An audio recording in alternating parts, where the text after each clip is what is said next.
তক যদি সৰু সৰু বাচ্চাৰ পেচাব খুৱাই দিব নোৱাৰিছো মই এইটো অসমত নাথাকো।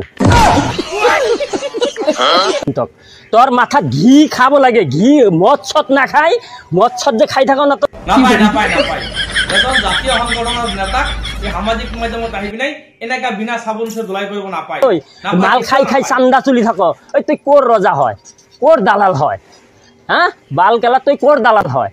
তুই দালাল নাকি? অসমখন তোর বাপেকৰ সম্পত্তি নাকি? অসমখনত যে বিনষ্ট কৰিব খুজি আছ, হিন্দু মুছলিমৰ মাজত ভাই একত্ৰিত বেয়া কৰিব খুজি আছ, তুই একটা দালাল হয়। মন্তব্য মোৰ কিন্তু মুঠেই ভাল লগা নাই। বিশৃংখল চলিয়া তই যদি কেতিয়াবা এই চশমাডাল লগত লৈ আনা মাথাত ঘূৰি থাকে না, এই শিৱসাগৰ নহয় একবাৰ বৰপেটাৰ আমাৰ আপোনাৰ এই বিশৃংখল মানুহজন শৃংখল চলিয়া বুলি যাক কয়, এই নেউলীয়া কুকুৰটো বৰকে বাঢ়ি আছে।